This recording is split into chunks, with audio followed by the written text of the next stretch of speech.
ঘটনা এরকম চলমান, তার অভিযোগের প্রেক্ষিতে এখনও কোনো ধরনের রেজাল্ট আসেনি এবং আমরা সন্দিহান যে এই টিচাররা আসলে তাকে তার মূল্যায়ন দিতে পারবে কিনা। সেই সাথে আমরা সন্দিহান যে আসলে আমাদের যে বর্তমান প্রশাসন আছে, যারা জুলাই অভ্যুত্থানের উপরে এসেছে, তারা শিক্ষকদের বিচার করে যেতে পারবে কিনা। আমার মনে হয় না তারা আসলে বিচারটা করতে চাইছে। তারা হয়তো কোনো একটা সমঝোতা করে নিয়েছে, তারা হয়তো ইলেকশন পরবর্তী সিচুয়েশন নিয়ে একটু ভয়ে আছে এবং সেইখান থেকে হয়তো তারা পরবর্তী দলগুলোর সাথে একটা নেগোসিয়েশন করে এই বিচারগুলো আটকে দিচ্ছে। তাহলে জাতীয় ছাত্রশক্তির জাহাঙ্গীরনগর বিশ্ববিদ্যালয়ের শাখায় শিক্ষার্থীদের সাথে নিয়ে যেই প্রশাসন এই কাজগুলো করতে পারবে, যেই প্রশাসন এই কাজগুলো করার জন্য তৈরি প্রস্তুত এবং যাদের মেরুদণ্ড সোজা আছে, তাদেরকেই ক্যাম্পাসে রাখবে ইনশাআল্লাহ।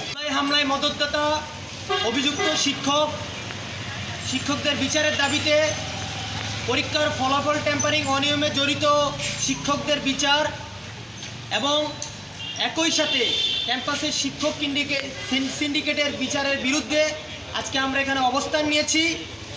আমরা গতদিনও মানববন্ধন কর্মসূচি করেছি। আমরা প্রতিনিয়তই বিচারের দাবিতে আমরা সরব রয়েছি।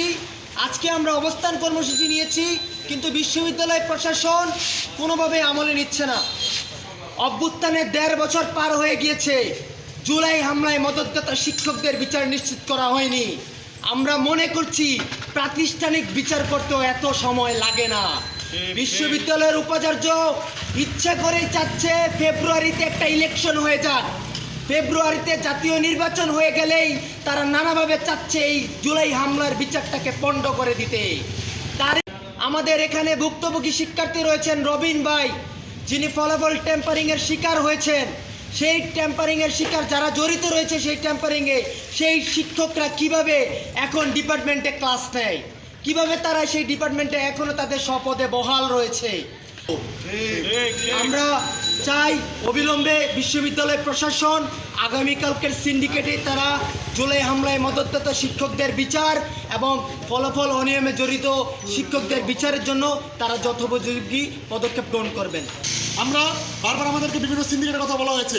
আমরা দেখতে পাচ্ছি কিছুদিন পরে একটা সিন্ডিকেট হবে। আমরা জাতীয় ছাত্রশক্তি এই সিন্ডিকেটে দিয়ে তাকিয়ে রয়েছি। এই সিন্ডিকেটে অনেক বিচার, বিভিন্ন একাডেমিক সন্ত্রাস এবং বিগত কিছু দিনে যে শিক্ষকের নাম উঠে এসেছে ট্যাম্পারিংয়ের অভিযোগে, তাদের নাম সেখানে ওঠার কথা। যদি এখানে শিক্ষার্থীরা সুষ্ঠু বিচার না পায়, একাডেমিক সন্ত্রাস, ফলাফল ট্যাম্পারিং এবং জুলাই মদতদাতা শিক্ষকদের বিরুদ্ধে সুষ্ঠু বিচার হওয়ার কথা, সেই বিচারের একটি সুষ্ঠু রুটম্যাপ যদি শিক্ষার্থীরা সিন্ডিকেট না পায়, তাহলে সিন্ডিকেটের শেষ হওয়ার আগে জাতীয় ছাত্রশক্তি শক্ত থেকে শক্ত অবস্থান যেতে বাধ্য হবে। আমি যতটুকু জানি যে আমাদের অভিযুক্তি অলরেডি সিন্ডিকেটে লিস্টেড হয়েছে এবং সেই বিষয়ে শিক্ষক নানাভাবে নানাভাবে আবশ্যক করা হয়েছিল, আমি কোনোভাবেই তাদের সমঝোতা দেয় নাই। আমি আশা করব বিশ্ববিদ্যালয় প্রশাসন যে সামনে যে সিন্ডিকেট আছে, সেই সিন্ডিকেটে তাদেরকে দৃষ্টান্তমূলক শাস্তির আওতায় এনে যাতে ভবিষ্যতে কোনো শিক্ষক যাতে কোনো শিক্ষার্থীর সাথে এরকম অন্যায় করতে না পারে, এরকম দৃষ্টান্ত বিশ্ববিদ্যালয় প্রশাসন স্থাপন করে।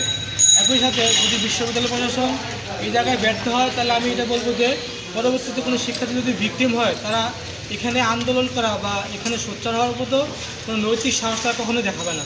আমি আশা করবো এই প্রশাসন সামনের সিন্ডিকেটে তাদেরকে দৃষ্টান্তমূলক শাস্তির আওতায় এনে দৃষ্টান্ত স্থাপন করবে।